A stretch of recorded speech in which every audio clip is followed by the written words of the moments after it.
રાધે કિચનમાં આપ સૌનું સ્વાગત છે। આજે ગાજર, ગળ્યા ગાજર આખું વર્ષ સારું રહે એવું ખમણ છે।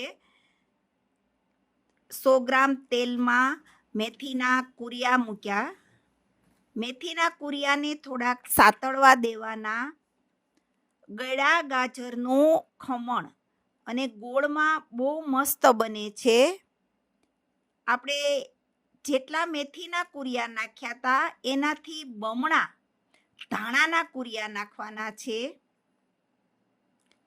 પણ ખ્યાલ એ રાખવાનો, સૌ પ્રથમ મેથીના જ કુરિયા નાખવાના, પછી ધાણાના કુરિયા નાખવાના।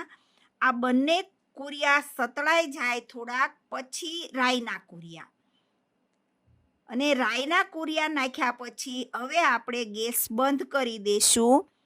હિંગ, તીખા, તજ, હળદર, અત્યારે ગેસ બંધ જ છે। ધાણા જીરું, કેમ કે તેલ ગરમ હોય એટલે મસાલા બળી જાય નહીં એનું ધ્યાન રાખવાનું। આખું જીરું, 2-3 ચમચી વરિયાળી, કાશ્મીરી મરચું,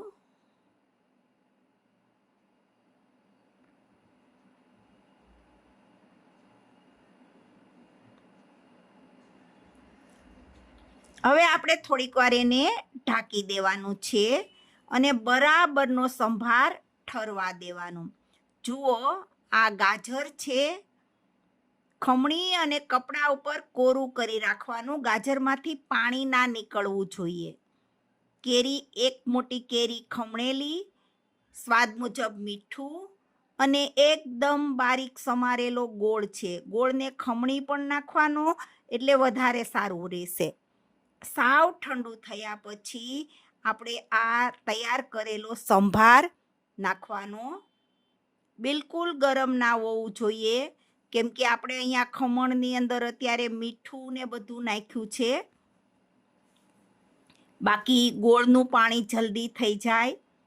આખો દિવસ આ રીતે મોટા વાસણમાં ખુલ્લું રાખવાનું, હાલતા ચાલતા હલાવ્યા કરવાનું। સાંજ સુધીમાં તો સરસ મજાનું તેલ છૂટું પડી જશે અને એકદમ ઢીલું થઈ જશે।